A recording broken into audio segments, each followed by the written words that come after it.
आपने कर्जा लिया, ये कोई पाप नहीं कर दिया, ना तो कर्जा लेना गुनाह है, और अगर आप कर्जा नहीं चुका पा रहे तो ये भी कोई अपराध नहीं है। कई लोग डराते हैं, यहां भी कई बैंक वाले कहते हैं कि आप तो कह रहे हो कि कर्जा भरना बंद कर दो, पैसे देने बंद कर दो।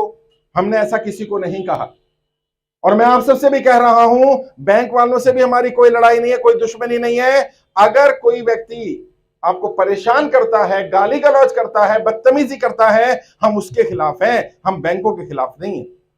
और बैंकों वालों को भी ये बात समझनी पड़ेगी कि आरबीआई की गाइडलाइंस का वो पालन करें। आरबीआई कहता है अगर व्यक्ति की स्थिति खराब है, मान लीजिए आप नौकरी करते हैं, बिजनेस करते हैं, व्यापार करते हैं, आपने कर्जा ले लिया, गाड़ी का लोन ले लिया, घर का लोन ले लिया, किसान क्रेडिट कार्ड का लोन ले लिया, खेती पर लोन ले लिया, आपकी स्थिति खराब हो गई, कोई बीमार हो गया, घर में शादी हो गई, कोई और काम आ गया, इसलिए तो पैसा लेता है इंसान।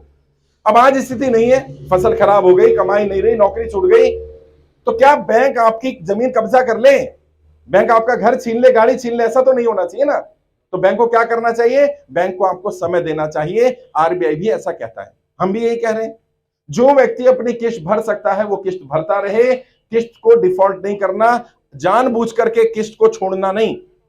लेकिन अगर आप किस्त नहीं भर सकते किसी भी कारण से, नौकरी छूटने के कारण, व्यापार बंद हो जाने के कारण, बेटा इसकी आवाज थोड़ा ठीक कर, ट्रबल ज्यादा हो रहा है। अगर आप किस्त नहीं भर सकते हैं तो डरना नहीं है, घबराना नहीं है, परेशान नहीं होना। क्यों?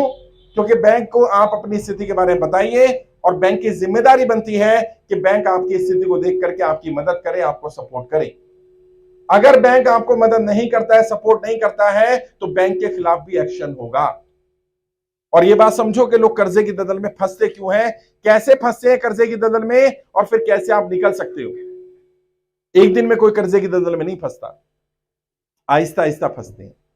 पहले एक कर्जा लेते हैं, उस कर्जे को चुकाने के लिए दूसरा कर्जा लेते हैं, फिर दूसरे को चुकाने के लिए तीसरा कर्जा लेते हैं, और करते करते करते करते कर्जे की दलदल में इंसान फंसता चला जाता है। आपने क्या करना है, आज के बाद तय कर लो, कर्जा चुकाने के लिए कभी कर्जा नहीं लेंगे, कर्जा चुकाने के लिए कर्जा नहीं लेंगे। क्या करेंगे? कमाई का कोई साधन पैदा करेंगे जिससे कि हम कर्जा उतार पाए। और यह बात भी समझो कि सरकार जनता का कर्जा माफ कैसे करेगी, क्यों करेगी। कई लोग मुझे भी कहते हैं कि सर सरकार जनता का कर्जा क्यों माफ करेगी, पैसा मैंने लिया, सरकार क्यों माफ करेगी? अमीरों का क्यों माफ कर देती है सरकार? अमीरों ने भी तो लिया ही होता है, और जब अमीरों का कर्जा माफ हो सकता है तो आम जनता का कर्जा क्यों नहीं माफ होना चाहिए? और मैं आप सबसे पूछना चाहता हूं, क्या जनता कर्जा माफ होना चाहिए कि नहीं होना चाहिए? होना चाहिए। जोश में आवाज आनी है, जनता कर्जा माफ होना चाहिए कि होना चाहिए? होना चाहिए कि नहीं होना चाहिए?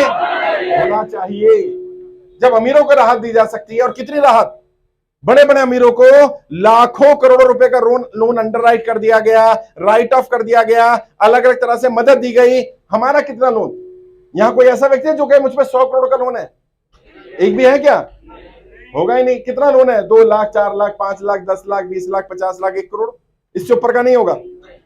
जब उनका लाखों करोड़ रुपया माफ हो सकता है, हमारा आम इंसान का 10, 20, 50 लाख रुपया क्यों नहीं हो सकता भाई? और हमने कोई अय्याशी नहीं करी, बच्चे की शादी कर दी, कोई बीमार हो गया, उसमें तो पैसा खर्च हुआ। और ऐसा नहीं है कर्जा पहले नहीं लेते थे लोग, पहले भी लेते थे, आज भी लेते हैं, आगे भी लेंगे। समस्या क्या आई? ज्यादातर लोगों ने बताया सबसे बड़ी समस्या आई जब 2016 में नोटबंदी करी गई। नोटबंदी के बाद दिक्कत आनी शुरू हुई। कई लोगों ने कहा नोटबंदी से तो दिक्कत नहीं आई, उसके बाद जब जीएसटी लगाया गया उससे छोटे व्यापारियों को दिक्कत आई। कई लोगों ने कहा जीएसटी से भी फर्क नहीं पड़ा, नोटबंदी से फर्क नहीं पड़ा, लेकिन जब लॉकडाउन लगाया गया उस लॉकडाउन से हम कर्जे की दलदल में फंस गए। और सरकार के लोग क्या कह रहे हैं? सरकार के लोग कह रहे हैं लॉकडाउन से कोई फर्क ही नहीं पड़ा भारत की अर्थव्यवस्था पर। आप बताओ फर्क पड़ा कि नहीं पड़ा लॉकडाउन से भाई? और कितने लोग मानते हैं लॉकडाउन से कर्जे की दलदल में फंसे हो? हाथ उठाओ जरा। इतने सारे लोग देख लें, सरकार के लोग देख लें, इतने सारे लोग, लगभग हर व्यक्ति मानता है लॉकडाउन के कारण कर्जे की दलदल में फंसे।